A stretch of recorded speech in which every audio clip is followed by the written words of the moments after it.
Thank you so much for joining us. Now, this report has been long overdue. So what are some of the challenges identified in the province's 2018 Environmental Outlook report that you are most concerned about?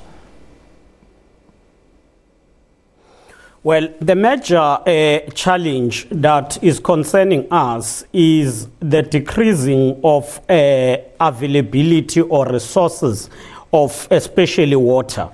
This is a challenge that is going to face us especially in 20 years to come.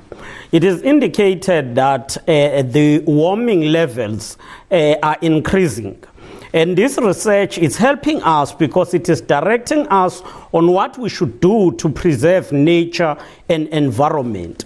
But also the report is indicating that some areas in KwaZulu-Natal, especially those that are industrialized, are affected by challenges of air pollution.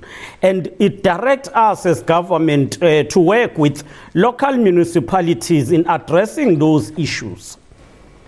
You've mentioned air pollution, and it is of grave concern. Now, an environmental activist in our news report said government should urgently fix air monitors, saying out of 14, you will be lucky to even get 4 that are working. What's the current status of these monitors in the province?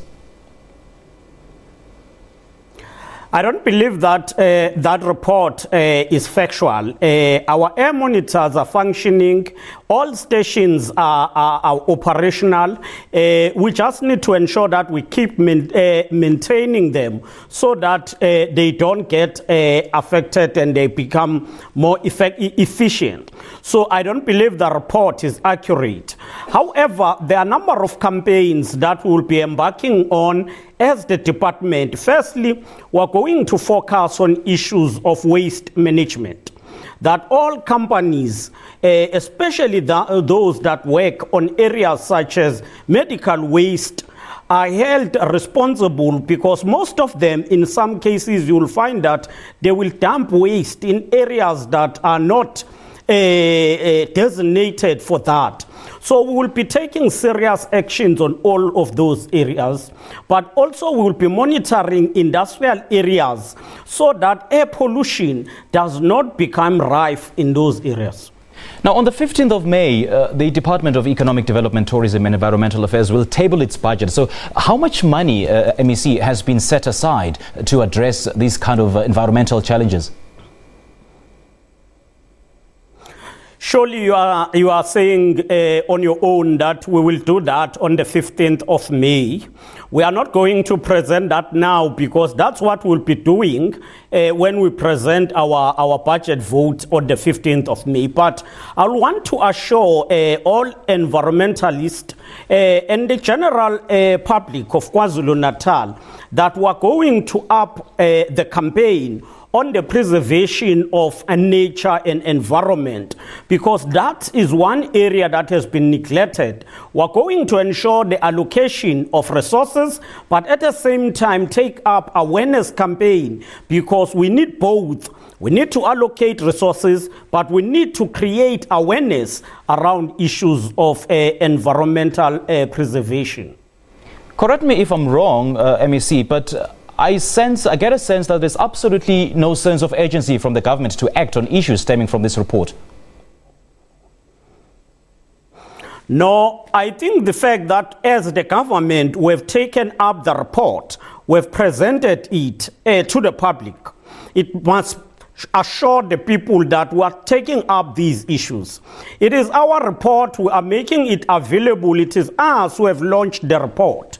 We are launching the report as a platform and a tool that should guide all of us as people of KwaZulu-Natal, the government, and all stakeholders on what we need to do going forward.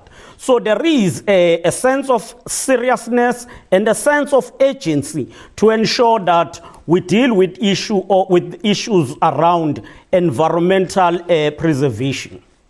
Well, let me see. I'm not going to let you go without asking you the current state of ANC politics, particularly in the province. Now, reports do suggest that the pro-Zuma group, which you have been at the forefront, or rather you've been associated with, plans to undermine President Cyril Ramaphosa ahead of the 2019 elections next year by splitting the votes, voting for the party in the province, and then giving the votes to another party nationally. But then indications about this have been very clear when the pro-Zuma supporters have been coming out in the open saying that they are not at all happy with the current status quo or the current ANC leadership's stance on radical economic transformation adopted at the Nazareth conference last year. And of course, some of them even going to say that they are not at all happy with President Ramaphosa's apparent appeasement of big business at the expense of the poor who are hungry for land.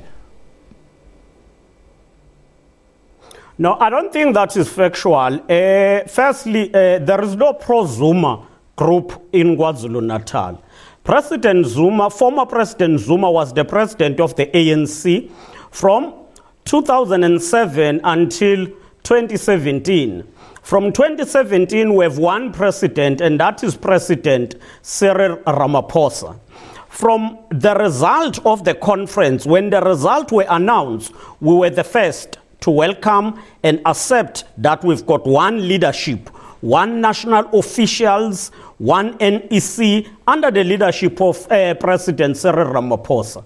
And as the ANC in KwaZulu-Natal, we will be going all out to campaign for the people to vote for the ANC in the next elections. We want to increase our support at the provincial level and at the national level. So for us, it is wrong. There are no such plans. And we will want to be clear on issues of radical economic transformation. We cannot just say the ANC leadership is not committed on the issue of the radical economic transformation. We're only 4 months from the national conference. Now, you can't judge a leadership just elected in 4 months, and then you say they are not committed in executing the resolutions of the national conference. By the way, we are all there because we sit in the NEC. We should ensure that the national leadership drive the radical economic transformation. It is our task. If there are concerns, those concerns must be channeled through proper structures. But as the ANC in KwaZulu-Natal, we are satisfied by the leadership we have, the President Cyril Ramaphosa, and we will support all of them as we go forward. All right, Mr. Zikalala, I understand that you have to go. Thank you so much for your time. We appreciate it. That was the KwaZulu-Natal MEC for Economic Development, Tourism and Environmental Affairs, Sihle Zikalala.